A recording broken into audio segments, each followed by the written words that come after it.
Pickup game. And before we start, like we always do, we want to make sure we thank the first responders and the frontline workers for all their hard work and the sacrifices they make. And I say it every single week, but you talk about great teammates. These people each and every day go into work, whether it's doctors, whether it's nurses, whether it's hospital workers, whether it's the people that move our food chain, and they put their lives at risk for others, which to me is what it's all about. Our locker rooms could learn from that. Teams that are developing identities and cultures could learn from that. But doing something for someone else, there's nothing better. And along with that, lines with that is put your mask on, practice social distancing, be comfortable being uncomfortable. All right. The decisions you make are going to impact others. And it is so, so important. If we're going to beat this pandemic, we got to do it together. And if we're going to do it together, we've got to be disciplined. We've got to be a more disciplined society. And we've got to put our masks on, be comfortably being uncomfortable, and help fight this pandemic. And then finally, with everything that's going on in the world, we've got to have a greater respect, a greater humanity, a greater compassion for each other. We've got to stop and find a way to end systemic racism and find a way to put our arms around people and care more and help someone get somewhere they can't get themselves. That's what it's all about. When you're in coaching, your main job is to help someone get somewhere they can't get themselves. And as a society, we need to do that. We need to be better. And it starts with compassion, it starts with humanity, and it starts with respect. If we can do those three things, we will be better off, and we'll find a way to move forward. So hopefully, those things make sense. I'm really excited about today's show. And to start off with, I'd like to welcome in the general manager of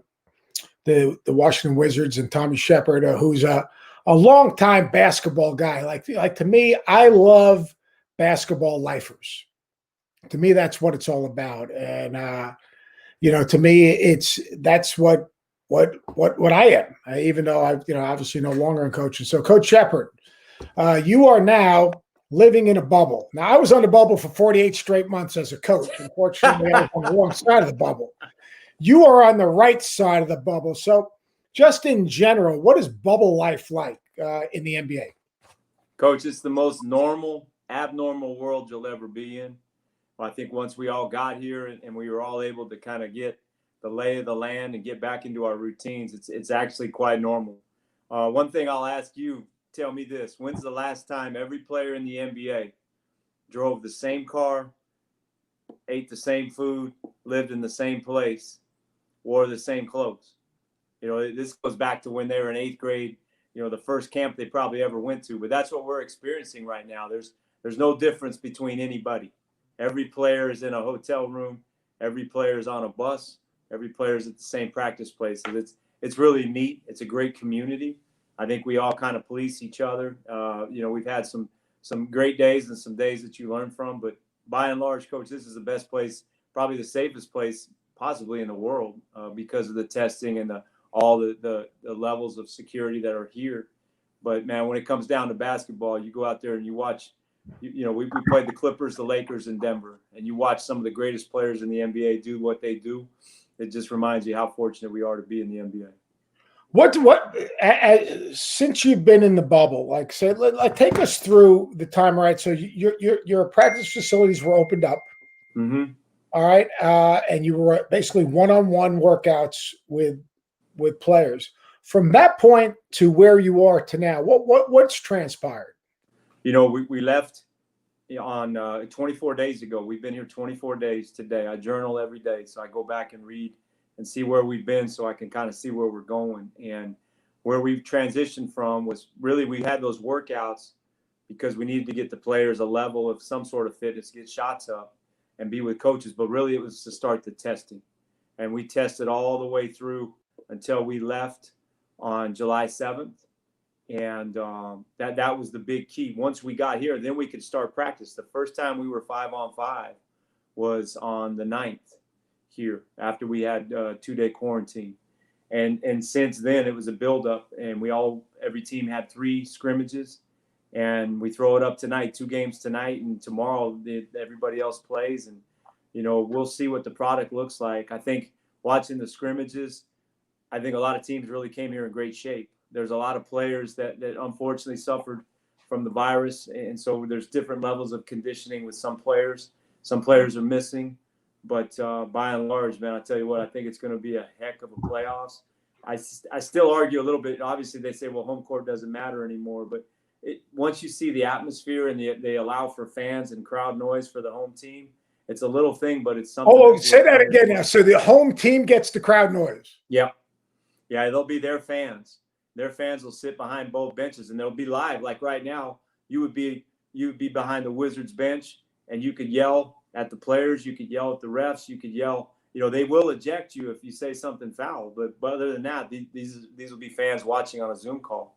So it'll be really neat to see that. And that's just a little thing. But the crowd noise, the other night, we felt it in the game down the stretch. It gave us a lift, but unfortunately, the Lakers had a little bit more. It was their home game; they had a little bit more noise. But that's hilarious, though. Yeah, it is.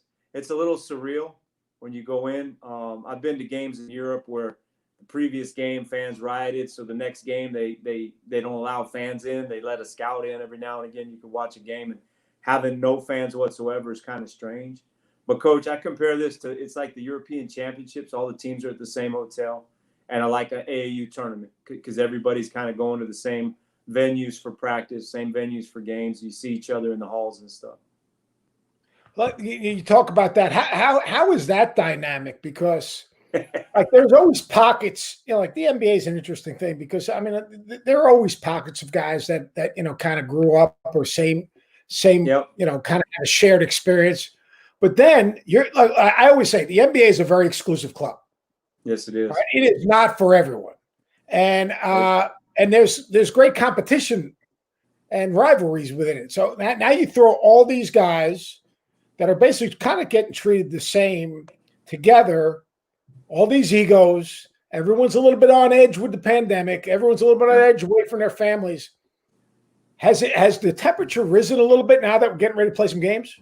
I think it has, and I think it'll continue to rise. There's teams that are here. They know their place. They know they're going to be the number one seed in the West. They know that they're going to be one of the top two seeds in the East. So there's teams that have the pressure of not like we're on the outside looking in. We have the pressure to make up games. We really want to make the playoffs. We've got to go through the play-in, and we have to gain some games up on Orlando or Brooklyn. But then the other teams, I think right now, they're probably going to use these 8 games to get their legs under them, get ready for the playoffs. It's really going to rise up. To your point, there's a lot of to be the best player on the planet. You're going to have some ego to you. You're going to have a lot of confidence in yourself. And if you go over and where all the players are staying, who's the best player in the NBA? About 12, 25, 30 hands are probably going to go up. So, and everybody waits to look around to see who it really is. So there is a lot of that involved. But I think at the end of the day, the respect for competition, the acknowledgement of what it is, a very, very exclusive fraternity, people that can play in the NBA. It's an amazing group. I'm always impressed, Coach, with the coaches and how they get everybody and manage these things and get them out on the floor. NBA it's a tough racket. The coaching, I try to explain to people, like people that don't know, NBA guys, they just roll. First of all, the IQ of an NBA player, the basketball, they have PhDs in the game. I mean, their IQ and their understanding of the game, how to play the game, spacing, reading defenses, the communication is at another level. But here's the question I have. I said, now they're all in the same hotel. You're playing each other, and then you're going back to the same hotel and seeing that you either beat or lost to. Yeah. That doesn't happen. Usually you get in the charter and boom, you're out the door. Yeah, I think we're going to have to staggered bus times and try to get – everybody has their own food room, but you can go eat at hotels on the property. There's food that you can have delivered in from certain restaurants and stuff, and everybody's kind of finding their routine. But we're talking about that openly, like, hey, you might want to stagger the times when players get to the hotel, probably 20, 30 minutes in between two teams that just played, especially if there's beef, because it's a very small town here. And everybody knows everybody. And there's one thing I promise, Coach, no secrets in a small town. Everybody knows everybody's business here. All right, I got a question. So you're like wearing a bunch of hats right now because you're trying to get your team in the playoffs. Yes, sir. And you're trying to rebuild your roster, obviously, because you had some guys who didn't get there. Yep. You don't know when it's going to happen. You're getting ready for the draft. Yep.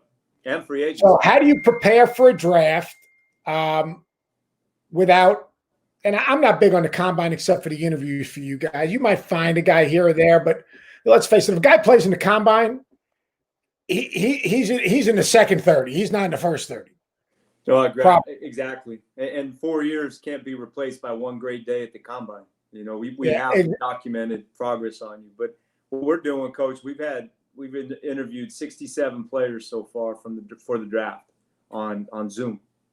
And we have what I do to prepare for the draft is I got great people that work with us. Our vice president of scouting with college scoutings, Frank Ross. On the pro side, Johnny Rogers, vice president of player personnel for pro personnel, and then Antoine Jameson, Tony DeLeo, directors. They have done a fantastic job of really laying out the draft and getting ready for free agency. Free agency is right behind the draft. It's like 2-day difference. So we're going to be bang, bang, right in October. It's going to be moving pretty quick. But for us, it's a great opportunity to learn about these players as people on Zoom calls. But it also goes back to, hey, you're going to find out pretty quick in the winter what you did in the summer. Well, in this case, we're going to find out in October what we did all last season in terms of our scouting. Our guys did a great job. We canvassed the country, and we got a lot of guys that beat the trail up hard to look for players. So I feel great about it. We have great scouts. Here, you've been on both sides because you've been on the college game. I'll tell you what's driving college guys crazy, and guys, and hopefully Brad Underwood's going to get on in a second. He's trying to work to get on, but. So you guys are having these conversations with guys, and like the one thing that bothers college guys is that say the guy's not good enough. Yeah. You know, and the kid goes, well, someone in that guy's circle is going to speak to someone in an NBA organization, and they're going to say, well, they really like you. And that's like me recruiting a guy, and the guy never asked me if I'm offering him a scholarship. Right. Well, you know what? I'll tell you, Tommy, we really like you. Well, Coach, you offering me? Well, we really like you. So, I mean, like, how do you've got a group of guys that are like right on that border. How is the communication? Like, is it hard to just tell a kid because you don't want to burn bridges? Hey, man, like, hey, dude, the NBA is an exclusive club. You know, you're a good player, but you're just not ready. I mean, is that something that's hard to communicate to guys because you don't want to burn any bridges, and you don't want to burn any bridges with advisors or agents or anyone else. How hard is that? Coach, I just want these players to accuse me of telling them the truth. And then I did my job. So I sit on the advisory council for the NBA with the draft. I fill out questionnaires, all these players that want information if they should go. We do the Zoom calls. We did a lot of Zoom calls with underclassmen. And I'm very blunt with them. Our group is very blunt. We're one of the more blunt teams in the league where we say, look, you're not ready. I'm not telling you you're not going to get drafted, but we won't draft you, where we would be at. And I think that's fair. I think if you ask me a question, it's incumbent on me to give you the straight answer. And the biggest thing that we have going for us, we need young guys. And we're looking to rebuild our roster. We had 11 new players this year, and all of them on rookie scale contracts pretty much. So we're used to looking through a lot of young guys. But, Coach, you burn the bridge when you BS somebody, and then you see them in a year or so later. It's better to be up front with them. And I know Coach Underwood, we interviewed a couple of your players, and with both kids, it's, you got to be very honest because my family's not depending on those two kids to come play for the Wizards, not at all. But I know for us, for the good of the game, they're probably better served not coming to the NBA this year. We made that point to them. I probably shouldn't go down that road too much, but I do think, Coach, we need to tell players how it is. Let them make the decision. But as I told them, you own it. I don't want to hear that the agent or somebody's parents made you do that. If it's your decision, you own it. Because, the G League is a very difficult league. When we interview players in college, I ask them who was the G League player of the year, and they look at you like you're crazy. I said, well, you better know because you're going to be in the G League next year. And they get offended. And I said, don't be offended. It's an honor. It means you're getting paid to play basketball. But if you don't know the G League, you'll find out quick enough. Bags fly free in the G League. Unfortunately, they don't charter the G League. Brad, because and Coach Sheppard's being straight up and honest. What's the most frustrating thing, Brad, when you have two guys that I call them ifs? They eventually can play in the NBA, but they're ifs right now. How hard is it to just give them the information without having the static around them try to distort the information? Well, it's really challenging, and I think one of the things that we deal with on the college level is they come in with the mindset that it's almost an insult not to be a one and done, and that all of a sudden we're not very smart. We don't know anything, and we're against them if we tell them the truth. And I think the one thing that is the hardest, and I leave our guys alone. I only give them my opinion at the very end when it's time. And again, Tommy, you guys do a great job. You contact us. They think that sometimes we don't get contacted in this, and because we tell them the truth, sometimes they think we're against them. And I tell players all the time. I always have. If the only people that are telling you to go to the league are your family, then you should go back to college. 100%. And I think I'm very big on this. I want guys to be evaluated playing against their peers. I think that if I was a player being evaluated in the G League and trying to make it to the NBA, which I think is one of the greatest challenges in all of sport. I think there's no league in a professional league out there that's any more of an elitist league in the NBA. You have to be so elite to play in that league. And to me, I would not want to do that against 25, 24, 26-year-olds if I'm 19 or 20. I'd much rather do it against my peers. So, we try to give them as much information as we can. All that comes from you guys. I tell guys all the time, I'm not going to determine whether you're a pro. All we can provide is the base and the stage, and guys like Tommy sign off on whether those guys are going to make it or not. So, but it is very challenging.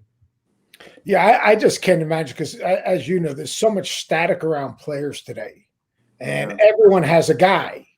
The problem is I call it unconditional love. Very few people have unconditional love. They're his guy as long as he makes it. Like you go to G League, and Tommy, you might know. I mean, how many guys go from the G League and then have a career in the NBA percentage-wise? It's got to be minuscule. Coach, every year there's maybe one or two that are completely unaffiliated, unassigned, no draft rights, nothing. And usually those guys are former NBA players that come back, and then they come back up. Like you and I discussed, Jerry and Grant. He came to us as a COVID replacement player. He had 273 games under his belt in the NBA, didn't have a job, and he played this year in the G League for us in Capital City.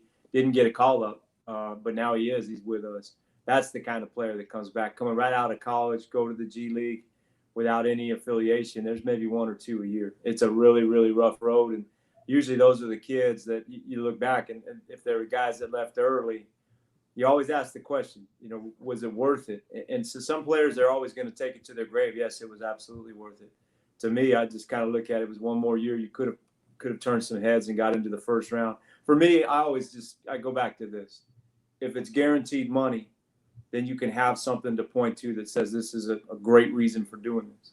If you don't have guaranteed money in your sights, you're really betting on yourself. Sounds like a great idea until it doesn't work. And I just think that the guarantee that the first round would give somebody, the guarantee of maybe the top 15 in the second round, some sort of that, at least that's something. But man, these guys are just flying blind. It's disappointing, but I also think that, it's going to continue to be that way. So how can we make it better? I think by giving coaches more time with their players on campus, things that you guys have been beating the desk for years. I agree with 100%. I was in college back in the day. I was at New Mexico State when Coach was at Long Beach State. I was at UNLV.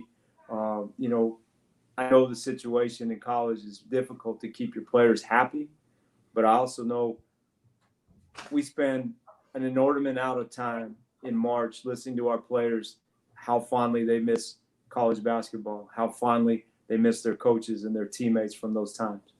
And it's the darndest thing. You know, even the one and dones, you'd think they did 4 years and went to law school at these schools. They come in wearing all their gear and how much they missed it, stuff. And, you know, college really means something. I wish you guys could be there when you hear NBA players talk about their college coaches. It's a neat moment. See, you that don't ever get to hear it, but we do, and it's great. You know, that's the thing that scares me, quite honestly, with the NBA Academy, because first of all, I'm not sure the NBA is set up to do the nurturing and the day-to-day work with these young people. And then you're going to have a generation of guys that said, forget about senior high school. I'm just going to the academy. Yeah. And then what happens to the 8th, 9th, and 10th guy on the academy team when they don't get drafted or they get exposed and then they have nowhere to go back to? I've been saying this every week. We have devalued education and the college experience, and you're going to see guys. And look, some guys just don't want to go to school. But if a kid makes a commitment, the NBA and college athletics has got to work better together, because if a kid makes a commitment to a college, they should leave that kid alone. That's my opinion. Tommy, you don't have to say anything about it. But Brad, I mean, I know you guys can go through it. And to me, it's just not right. It's like recruiting a guy right off someone else's roster. Absolutely. And I think the one thing that we try to stress, and it's, you guys think about all the mistakes that we made when we were 18, 19 years old. And it's so final. There's no do-overs if you make this decision. And to get kids to understand that, because to this point in their basketball lives, somebody's always bailed them out when they've made a mistake, or they've given them another opportunity at some other school or someplace they've been able to transfer. When you make this decision, there's no do-overs, and there's no going back to college and having those moments. And you know, I tell our players all the time, this isn't a basketball decision for the most part. It's very much a business choice, and you know, you lose out on so much if you don't make it. And most kids, when they come here, they don't have any idea how hard college basketball is, let alone making it at that level. Or are they prepared? They have no idea how hard, not the superstars. They don't know how hard the bottom of the barrel guys in the NBA work, and how good they are. And so it's part of the education process. And like you said, we start ours way too young. Everybody who plays high-level AAU basketball, they think they're going to be a pro. You know, if you went and polled Division II, Division III athletes, probably half those kids think they're going to play in the NBA. And it's such an unrealistic expectation that's put on these kids at a very young age. Listen, Tom, you made a great point, because I think that some of these guys, they're such a rush to get out. They have 1 foot in and 1 foot out, and then once they get out, they realize what they missed. Like we do it all the time. Dockich and I speak to guys all the time. One of our biggest questions when we go around and do games is like talking to guys that come back to their schools that maybe didn't get drafted or in the G League or coming back from Europe.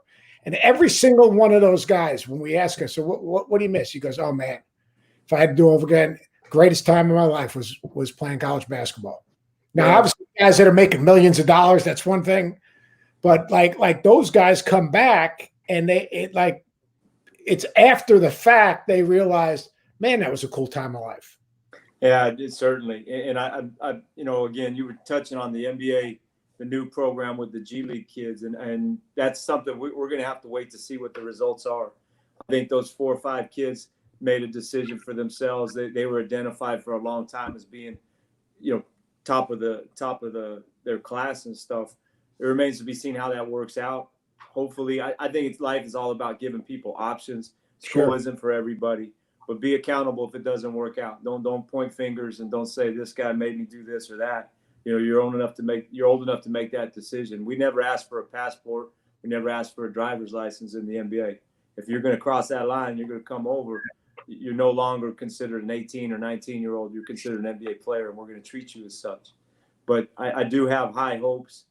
Like you said, if we can all work together, I think the last time that kids came from high school to the NBA, they did fine, and college basketball was fine. Yep. We've got to have that kind of that mindset, because a lot of these one and dones, Coach Underwood, I don't want you to say a word here, but I'm sure they're pains in the butt while they're on your campus at the same time, and that makes it that's no fun for anybody. You know, we see that too. But I do continue to push the life experiences. Even if you're on a college campus for a year, you'll never get back, and it's great opportunities. Yeah, Tommy, I'd love to see, and Seth, you know this as well.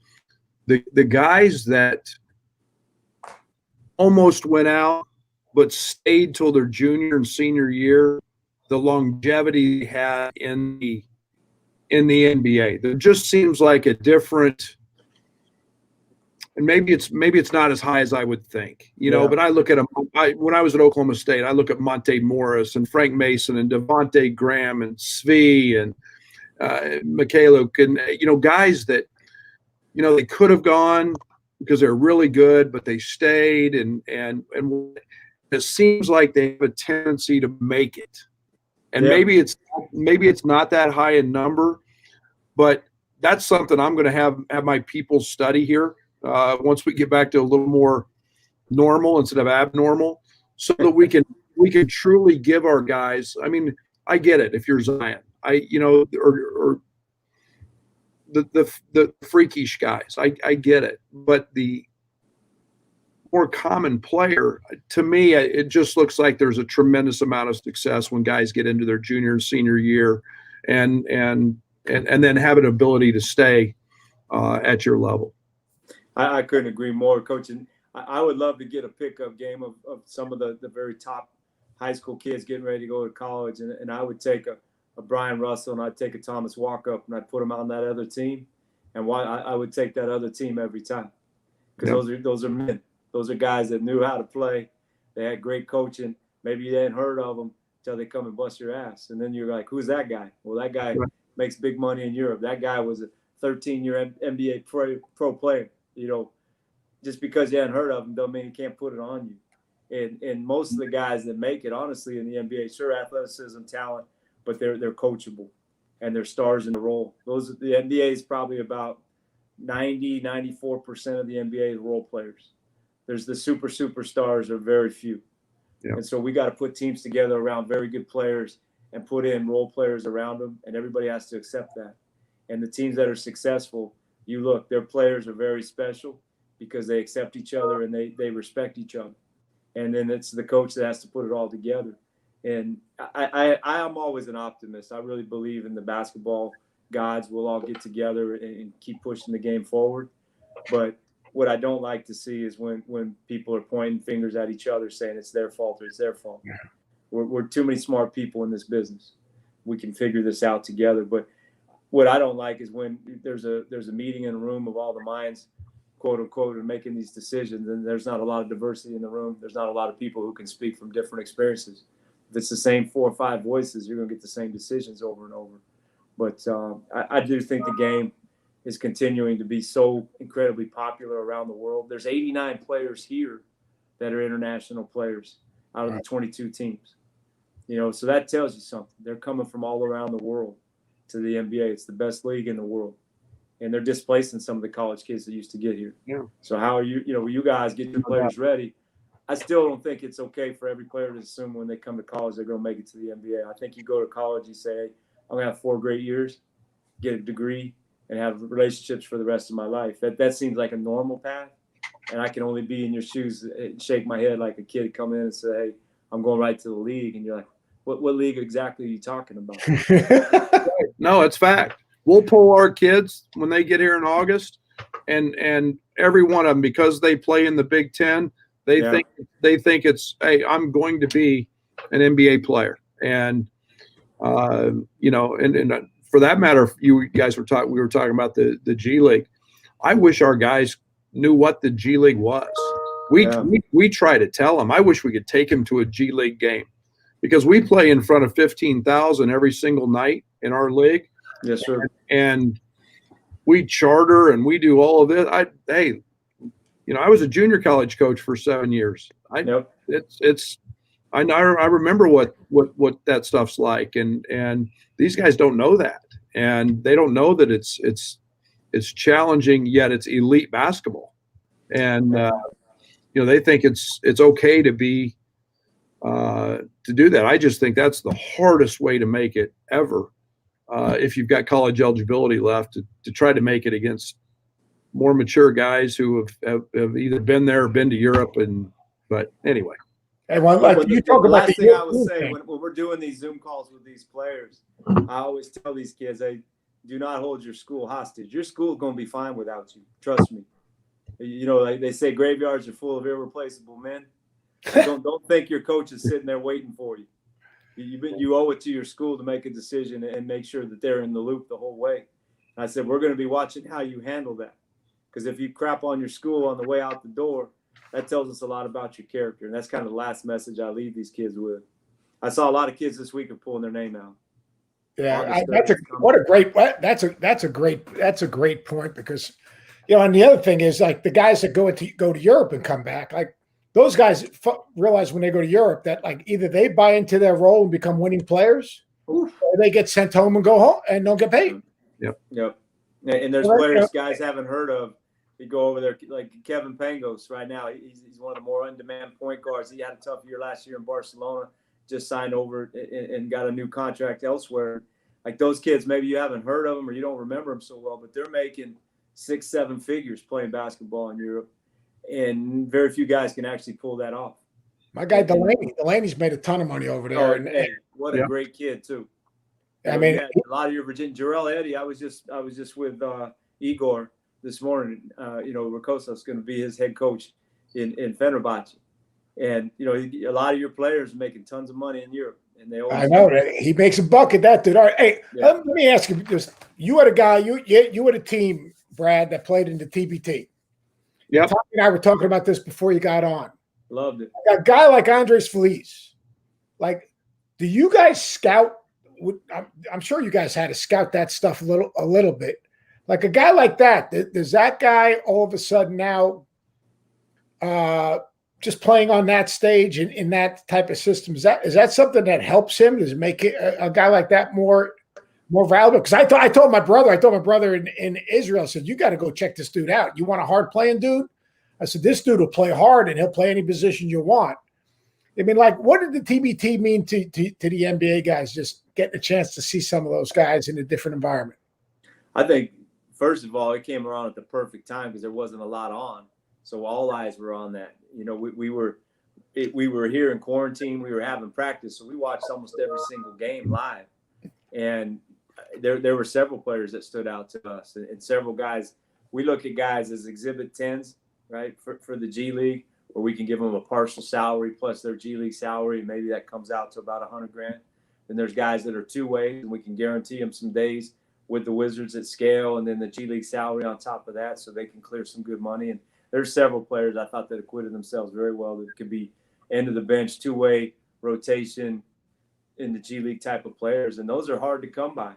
A guy that was playing for the Illinois team, I know he wasn't at Illinois, but Mike Dahm, I mean, that's a guy that really jumped off the page. We talked about the kid from Dayton earlier. There's several guys. And then, of course, we're all going to watch Joe Johnson because he had so many fans, such a great person. We were watching him, and he was still giving it several.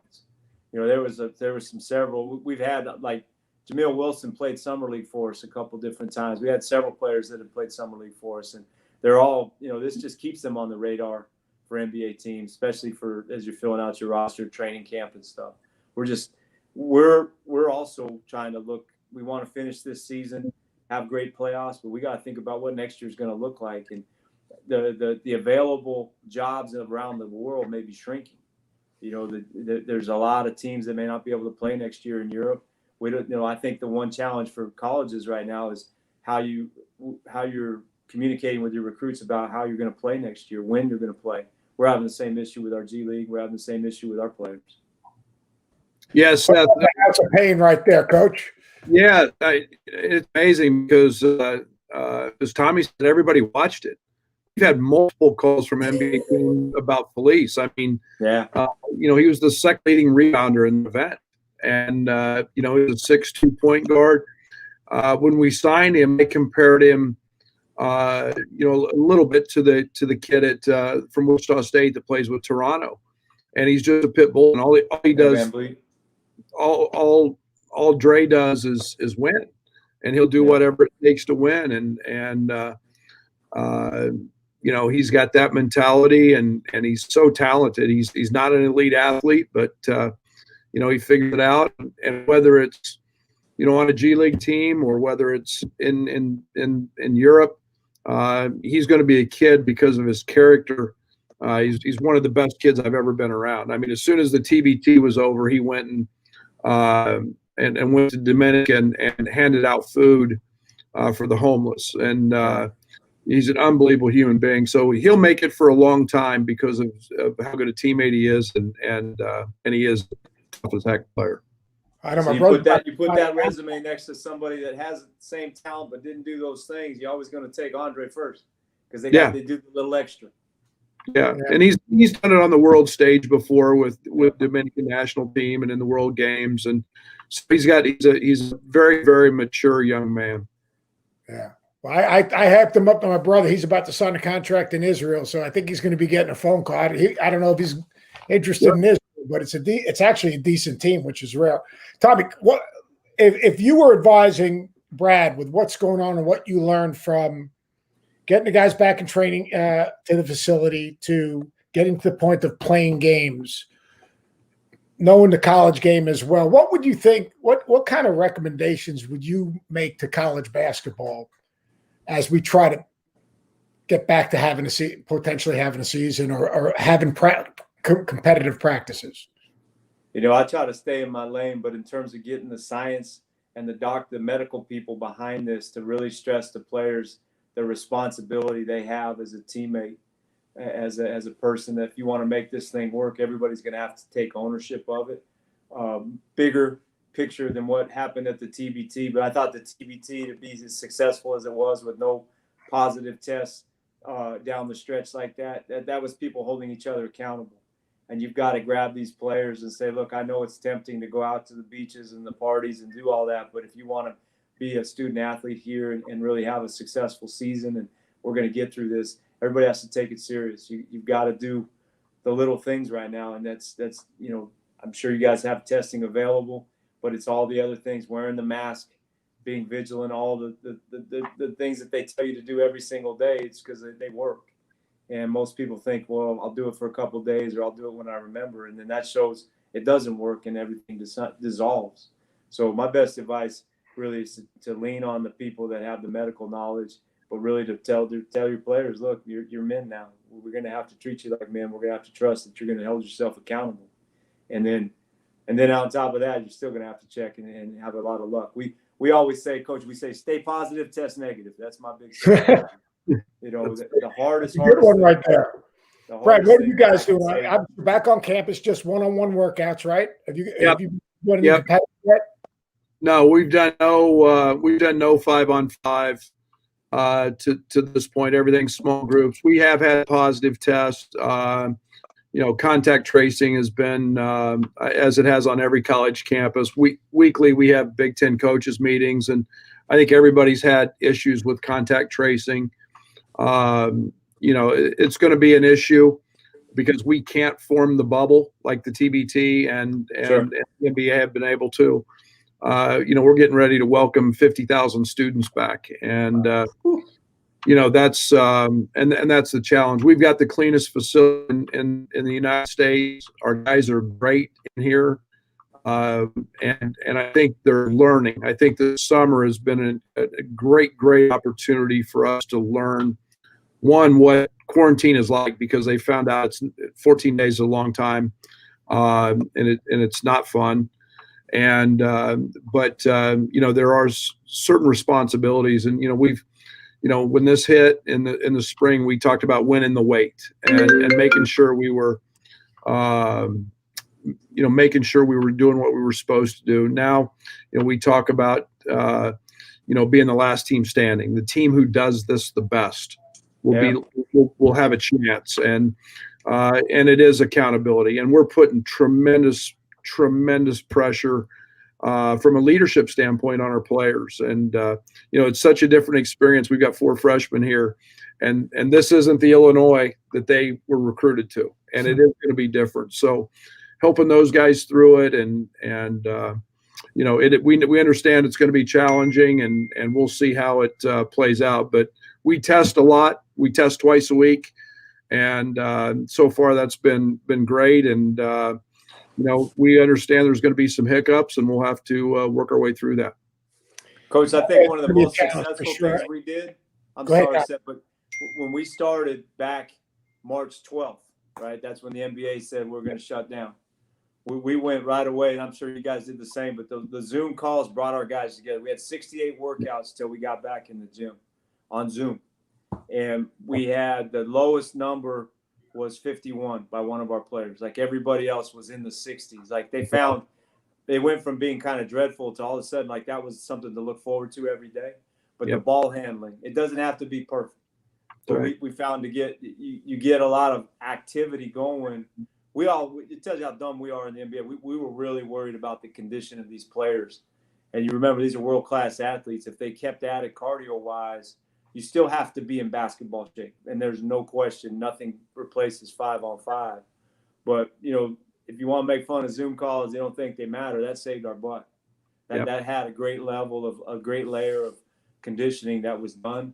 Those guys put in the time. So we're actually ramped up to where it feels like we're at I wouldn't say this feels like playoff basketball yet. It feels like we're probably the equivalent of February or March. So, good. I think the product's going to be good. We look forward to 2 big games tonight, and then tomorrow everybody plays. So I encourage you, keep doing what you're doing, Coach. Sounds like you guys are leaps and bounds ahead of a lot of schools. That's what it's all about. I mean, the discipline.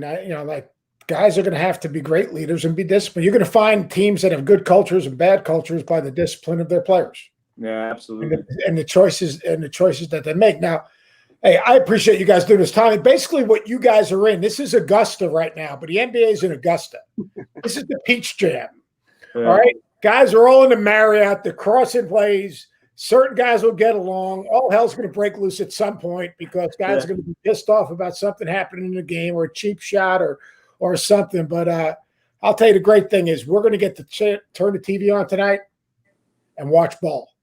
Yeah, I can't wait. And it's going to count. It's going to matter. Hey, Coach, it'd be great. Just to add insult to injury, we're going to see each other in the halls and everything. And guess who else is staying at those hotels? The referees. Yeah. So everybody, it's the Lions and the Hyenas. Everybody, we're all on Pride Rock together, trying to survive together. We were talking today, and I'm so excited. I'm maybe as excited as I've been to watch the NBA. Just for and I can't wait for the playoffs. No home court advantage. Yep. You talked about Augusta, Seth. It's what it is. No home court advantage, no travel, none of that. I mean, it's just pure, utter basketball. There's no other adrenalines. No other. I mean, there are always going to be media hype, but not like it would be. So I'm excited. I can't wait to start watching. Yeah, it's been a thrill watching the W. The W's working well right now. The Mystics are 2-0. Marianne Stanley had a big win last night with the Fever beating Phoenix. So it's just nice to turn on the TV and see games that count. And we're really hoping for our college brothers and sisters to get going. I'm sure we'll get to a solution there soon. But appreciate your support, everything you guys are about. But Coach, I'm telling you, you're going to have some fun this year watching these playoffs. I think everybody's going to – there's about 7-8 teams that really think they got a chance to win a championship. Looking forward to it. We appreciate it. Hey, thanks both of you guys for coming on and spending some time and just getting a chance to get away from all the static and just talk ball. There's nothing better. It's the thing we all miss the most, and I appreciate you guys giving me some time. Appreciate it. Be safe. Absolutely. Anytime, Coach. You guys have a great one. Thank you. We'll see you.